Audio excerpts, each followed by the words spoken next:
اور آخری چیز، اس کا کوئی ہمسر ہے؟ مطلب یہ اوپر والی تینوں چیزیں اگر آپ ایڈ کریں تو فورتھ ٹیسٹ یہ بنتا ہے، یہ کیا ساری چیزیں آپ کے اندر موجود ہیں؟ آپ میں سے یا کوئی ایسی چیز، ایسی کریشن دکھا دیں جس کے اندر یہ ساری چیزیں موجود ہیں. تو سورہ اخلاص از اے پیور ٹیسٹ آف ایمان، تبھی اس کو توحید کی علم بردار سورہ کہتے ہیں، اور یہ اللہ کا انٹروڈکشن ہے. الحمدللہ رب العالمین، الصلاۃ والسلام علی رسول الکریم، اما بعد، فاعوذ باللہ من الشیطان الرجیم، بسم اللہ الرحمن الرحیم. سورہ اخلاص. سورہ اخلاص کو سورہ اخلاص کیوں کہتے ہیں؟ نمبر 1 بات تو یہ ہے کہ اس میں اخلاص کا لفظ تو کہیں استعمال ہی نہیں ہوا. قل هو اللہ احد جب آپ پڑھتے ہیں کہیں اس میں پوری صورت میں اخلاص کا لفظ استعمال ہوا نہیں ہوا. کیوں کہتے ہیں اس کو اخلاص؟ سنسیریٹی. اللہ صرف وہ عمل قبول کرتے ہیں جو اخلاص کے ساتھ کیا جائے یا سنسیریٹی کے ساتھ کیا جائے. میں اور آپ اخلاص کو صرف اللہ کی انٹروڈکشن سمجھتے ہیں، لیکن اس کے اندر اور سبق بھی ہیں. اٹس اخلاص، سنسیریٹی، یعنی کہ اللہ صرف وہ عمل قبول کرتے ہیں جو صرف اللہ وحدہ لا شریک کے لیے کیا جائے. علماء اس کا یہ ویلو نکالتے ہیں. اس کے بعد یہ ایک ایسی صورت ہے جس میں کفار نے اللہ کے نبی صلی اللہ علیہ وسلم کو کہا کہ آپ جس رب کی بات کرتے ہیں اس رب کا انٹروڈکشن تو کرائیں، وہ ہے کیسا، وہ دکھتا کیسے ہے، وہ کیا ہے؟ ہمارے تو معاذ اللہ یہ جو رب ہیں یہ تو سامنے ہیں. the God you are talking about، اس کے بارے میں کیا حالات، وہ آپ بتائیں ہمیں اس کے بارے میں. دیکھ پھر اللہ رب العزت ہم نے انٹروڈکشن کراتے. اللہ کہتے ہیں قل هو اللہ احد، قل هو اللہ احد، یعنی کہ کہہ دیجئے کہ اللہ یکتا ہے، از احد، از alone، nobody is in. اچھا، اب یہاں پہ علماء کہتے ہیں کہ اللہ کا لفظ اللہ نے اپنے لیے کیوں رکھا ہے؟ کیونکہ اگر آپ کسی ہندو سے بات کریں اور آپ اس سے خدا کی بات کرتے ہیں تو وہ خدا اس کے لیے ایک گائے بھی ہو سکتی ہے، وہ خدا اس کے لیے ایک بندر بھی ہو سکتا ہے ہنومان کی شکل میں، وہ خدا اس کی شکل میں کسی کی شکل میں کوئی انسان بھی ہو سکتا ہے. اسی طرح اگر آپ کسی کرسچن سے بات کریں تو وہ خدا نعوذ باللہ مریم علیہ السلام بھی ہو سکتی ہیں، وہ خدا معاذ اللہ عیسیٰ علیہ السلام بھی ہو سکتے ہیں.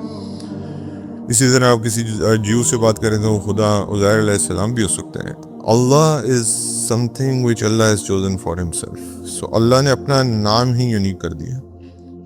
When you talk about Allah, this means you are talking about the one جس کے بارے میں آپ بات کر رہے ہیں. تو اللہ نے اپنے لیے نام ہی یہ رکھا ہے کہ مجھے اس نام سے پکارو، کیونکہ میں یہ نام کا مطلب ہی یہ ہے کہ the واحد، the one. تو اللہ رب العزت وہ ہے جو یکتا ہے، یعنی کہ is only one. اللہ الصمد، اللہ بے نیاز ہے. بے نیاز کا مطلب کیا ہوتا ہے؟ he is independent of everything. اللہ کسی چیز پہ ڈیپینڈنٹ نہیں ہے. تم کھانے پہ ڈیپینڈنٹ ہو، تم پینے پہ ڈیپینڈنٹ ہو، تم سونے پہ ڈیپینڈنٹ ہو، تم واش روم پہ ڈیپینڈنٹ ہو، تم اپنی جسمانی ضروریات پہ ڈیپینڈنٹ ہو. تمہیں درد بھی ہوتی ہے، تمہیں جو ہے نا جو ہے نیند بھی آتی ہے، اونگ بھی آتی ہے، تم عباسی بھی لیتے ہو، تم بہت سارے کام کرتے ہو، لیکن اللہ تعالیٰ is totally independent of all these things.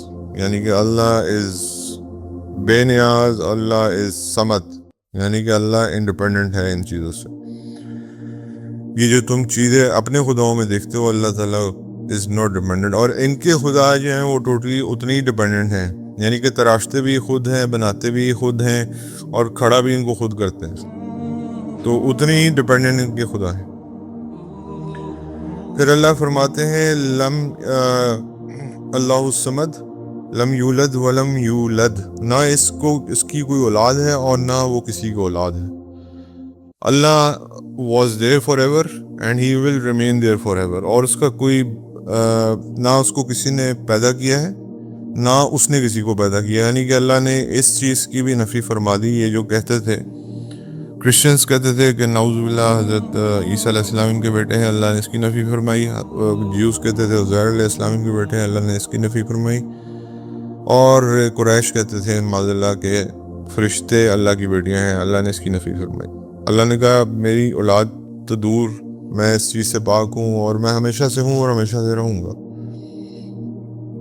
وَلَمْ يَكُنْ لَهُ كُفُوًا أَحَدٌ، اور نہیں ہے اس کا کوئی ہمسر، اور اس کا ہمسر کوئی نہیں ہے. کہنے کوئی 4 آیتیں ہیں. اب میں آپ کو اس کا ایک لٹمس ٹیسٹ بتاتا ہوں کہ ایک توحید جو پرست انسان ہے، بیسیکلی توحید پہ ساری آیت جو 4 آیات ہیں سورہ اخلاص کی، ان کے بارے میں، اور ہم اس کو بڑا لائٹلی پڑھتے ہیں نماز میں. یہ یاد رکھیے گا، اٹس انٹروڈکشن آف اللہ. اور اس کے بارے میں آتا ہے کہ جو 3 دفعہ سورہ اخلاص پڑھ لے، نبی کریم صلی اللہ علیہ وسلم فرمایا جو 3 دفعہ سورہ اخلاص پڑھ لے اس کو ایک قرآن کا ثواب ہے. سورہ کافرون کا جیسے میں نے بتایا 4 دفعہ ہے، اس کا 3 دفعہ ہے. اس کے بعد یہ بات اللہ کے نبی نے بلکہ اس طرح فرمائی کہ قسم ہے اس ذات کی جس کے قبضے میں میری جان ہے، اس کو جو 3 دفعہ پڑھ لے اس کو ایک قرآن کا ثواب ہے. قسم ہے اس ذات کی جس کے قبضے میں محمد صلی اللہ علیہ وسلم کی جان ہے، جو سورہ اخلاص کو 3 دفعہ پڑھ لے اس کو ایک قرآن کا ثواب ہے.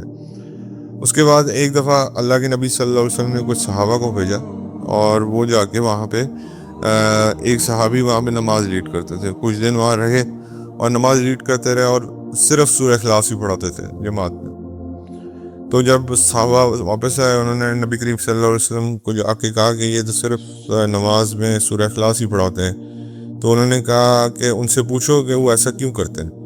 تو حضور صلی اللہ علیہ وسلم کے کہنے پہ جب باقی صحابہ نے ان سے پوچھا، انہوں نے کہا کہ یہ صورت خوبصورت ہی اتنی ہے اور مجھے اتنی پسند ہے کہ میں اس کو بار بار پڑھنا چاہتا ہوں. تو اللہ کے نبی صلی اللہ علیہ وسلم کے پاس جب انہوں نے جواب سنایا تو اللہ کے نبی نے فرمایا یہ صورت ان کو جنت میں لے جائے گی.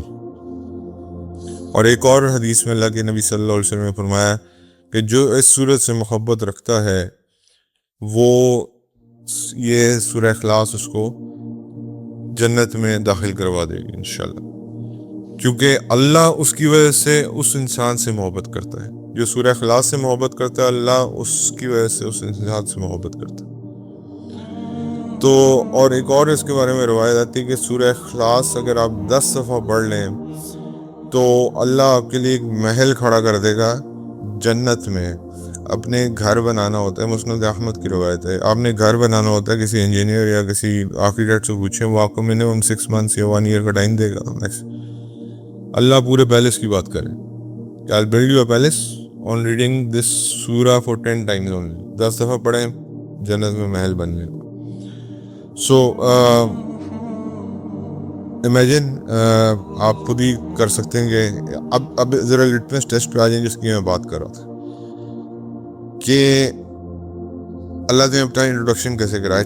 چار چیزوں میں کرایا. قل هو اللہ احد، اللہ یکتا ہے، یعنی کہ اللہ از سم تھنگ یونیک، اللہ اکیلے. اب انسان سے یا جس کو اللہ معاف کرے لوگ خدا مان لیتے ہیں، اس سے پوچھیں کہ کیا تمہارے جیسے اور ہیں؟ بالکل ہیں. اگر انسان ہیں تو انسانوں جیسے ہیں، پہلے بھی آئے بعد میں بھی آئے. اسی طرح جانور میں اگر جیسے خدا نہ خاصہ یہ گائے کو خدا مانتے ہیں تو کیا گائے اور نہیں ہے؟ اگر عیسیٰ علیہ السلام کو خدا مانتے تو کیا اور پیغمبر نہیں ہے؟ عزیر علیہ السلام خدا مانتے تو اور پیغمبر نہیں ہے؟ فرشتہ کیا ایک ہی ہے جو اللہ کی بیٹی ہے؟ معاذ اللہ کتنے فرشتے ہیں؟ اللہ از یکتا. یعنی کہ پہلا لٹمس ٹیسٹ یہ ہے، پوچھو ان سے کہ کیا یہ جس کو تم خدا مان رہے ہو ایک ہے یا اس کے علاوہ اور بھی اس جیسی اسپیشیز ہیں؟ تو اس جیسی اسپیشیز ہیں. پھر اگلا لٹمس ٹیسٹ یہ ہے کہ اللہ الصمد، یعنی کہ اللہ از انڈیپینڈنٹ آف آل. کیا تم اس چیز سے انڈیپینڈنٹ ہو؟ تم سونے سے انڈیپینڈنٹ ہو؟ نہیں. کھانے سے ہو؟ نہیں. پینے سے ہو؟ نہیں. باتھ روم جانے سے ہو؟ نہیں. تم سب کچھ وہ کرتے ہو جو اللہ کی ذات جس سے انڈیپینڈنٹ ہو. ایون انبیاء پہ بھی یہ چیز فٹ ہوتی ہے. کیا انبیاء کھاتے نہیں تھے جن کو ان کو اللہ کا بیٹا بنا دیا؟ کیا انبیاء سوتے نہیں تھے؟ حضرت موسیٰ علیہ السلام کیا 2 شیشے لے کے کھڑے نہیں ہوئے تھے اور اونگ آ گئی تھی؟ کیا انبیاء علیہ السلام رفع حاجت نہیں کرتے تھے؟ Again litmus test. اور اس کے بعد نہ اس کی کوئی اولاد ہے، نہ اس کی، اور نہ وہ کسی کی اولاد ہے، یعنی کہ تیسری چیز بھی اللہ تعالیٰ کا ایک ٹیسٹ ہے۔ اگر چلیں اس میں یہ کوئی کہتا ہے یار میری تو کوئی اولاد نہیں ہے، لیکن آپ تو کسی کی اولاد ہیں نا، آپ تو پیدا کیے گئے ہیں۔ زیادہ سے زیادہ یہ کیوں کہہ سکتا ہے نا کہ میری کوئی اولاد ہے؟ اب جیسے نمرود نے کہا تھا یہ کون سا مشکل بات ہے کہ اللہ تعالیٰ مار کے زندہ کرتا ہے، تو اس نے ایک جس کو سزائے موت ہو گئی اس کو چھوڑ دیا، اور جس کو سزائے موت نہیں تھی اس کو سزائے موت دے کے کہا یہ دیکھو میں نے اس کو مار دیا اور اس کو چھوڑ دیا، یہ تو موت تو میرے ہاتھ میں۔ حضرت ابراہیم نے اگلا سوال کیا کیا تھا؟ پھر نکال کے دکھاؤ مجھے سورج دوسری سائڈ سے۔ تو یہ سارے اولاد کا ٹیسٹ بھی اگر آپ کریں تو کوئی ایسی چیز نہیں ہے جو پیدا نہ ہوئی ہو، ہر چیز کا ایک ابتدا ہے اور ہر چیز کی ایک اختتام ہے۔ اللہ کا نہ اختتام ہے نہ ابتدا ہے، شروع سے تھا اور آخر تک رہے گا۔ اور آخری چیز اس کا کوئی ہمسر ہے، مطلب یہ اوپر والی تینوں چیزیں اگر آپ ایڈ کریں تو فورتھ ٹیسٹ یہ بنتا ہے، یہ کیا ساری چیزیں آپ کے اندر موجود ہیں؟ آپ میں سے کوئی ایسی چیز ایسی کریشن دکھا دیں جس کے اندر یہ ساری چیزیں موجود ہیں۔ تو سورہ اخلاص از اے پیور ٹیسٹ آف ایمان، تب اس کو توحید کی علم بردار سورہ کہتے ہیں، اور یہ اللہ کا انٹروڈکشن ہے۔ اللہ تعالیٰ نے سورہ نور میں اپنا انٹروڈکشن کرایا کہ اللہ نور ہی نور ہے۔ اب مجھے اس میں نہیں پتا کہ اللہ تعالیٰ کے کتنے یہ اللہ صرف مجھے اور آپ کی عقل اور سمجھ کے لیے یہ بات کہتے ہیں کہ اللہ اپنے ہاتھ سے یہ کریں گے، یا اللہ کی بازو سے اس طرح اللہ نے زمین کو اٹھایا ہوا، یہ صرف مثال کے طور پہ، کیونکہ میری اور آپ کی عقل اتنی ہی سمجھ سکتی۔ اللہ کیا ہے؟ وہ اللہ knows the best، بٹ جتنی اللہ تعالیٰ نے مجھے اور آپ کو عقل دی ہے اس کے مطابق دس از دا لٹمس ٹیسٹ۔ کسی کے اوپر یہ چاروں ٹیسٹ کر کے دیکھیں، آپ کو پتہ چل جائے گا کہ اس کی توحید کہاں کھڑی ہے۔ حضرت ابو قتادہ رضی اللہ تعالیٰ عنہ روایت کرتے ہیں کہ نبی کریم صلی اللہ علیہ وسلم نے ارشاد فرمایا اگر لوگ ابو بکر اور عمر کی اطاعت کر لیں تو ہدایت پا لیں گے۔ سیدہ ام عائشہ رضی اللہ تعالیٰ عنہ بیان کرتی ہیں کہ نبی کریم صلی اللہ علیہ وسلم نے ارشاد فرمایا امتوں میں محدث ہوتے ہیں، اگر میری امت میں کوئی ایسا شخص ہوتا تو وہ عمر بن خطاب ہوتا۔ عبداللہ بن بریدہ رضی اللہ تعالیٰ عنہ اپنے والد کے حوالے سے نبی کریم صلی اللہ علیہ وسلم کا یہ فرمان نقل کرتے ہیں کہ اے عمر مجھے پتہ ہے شیطان تم سے بھاگتا ہے۔ حضرت ابو ہریرہ رضی اللہ تعالیٰ عنہ سے روایت کرتے ہیں کہ نبی کریم صلی اللہ علیہ وسلم نے ارشاد فرمایا کہ بے شک اللہ تعالیٰ نے حق کو عمر کی زبان اور دل پر رکھ دیا ہے۔ سیدہ عائشہ صدیقہ رضی اللہ تعالیٰ عنہ بیان کرتی ہیں نبی کریم صلی اللہ علیہ وسلم نے فرمایا یعنی دعا کی اے اللہ بطور خاص عمر بن خطاب کے ذریعے اسلام کو غلبہ عطا فرمائے۔ حضرت حذیفہ رضی اللہ تعالیٰ عنہ بیان کرتے ہیں کہ نبی کریم صلی اللہ علیہ وسلم نے اہل نجران سے فرمایا میں تمہارے ایسے امین شخص کو بھیجوں گا۔ حضرت حذیفہ بن یمان رضی اللہ تعالیٰ عنہ بیان کرتے ہیں کہ نبی کریم صلی اللہ علیہ وسلم نے فرمایا اہل نجران سے فرمایا کہ میں تمہارے پاس ایک ایسے امین شخص کو بھیجوں گا جو واقعی امین ہوگا۔ لوگ اس کے لیے مشتاق ہوئے تو نبی کریم صلی اللہ علیہ وسلم نے حضرت ابو عبیدہ بن جراح رضی اللہ تعالیٰ عنہ کو بھیجا۔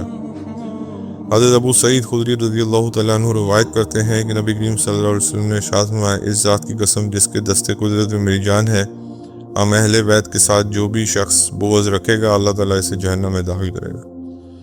حضرت انس بن مالک رضی اللہ تعالیٰ عنہ بیان کرتے ہیں کہ کوئی شخص حضرت حسن بن علی رضی اللہ تعالیٰ عنہما سے زیادہ نبی کریم صلی اللہ علیہ وسلم سے مشابہت نہیں رکھتا تھا۔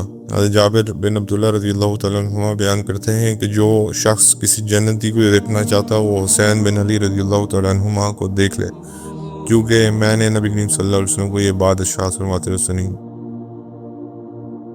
حضرت عبداللہ بن مسعود رضی اللہ تعالیٰ عنہ فرماتے ہیں کہ جب سے حضرت عمر رضی اللہ تعالیٰ عنہ نے اسلام قبول کیا ہے ہم مسلسل غالب رہے۔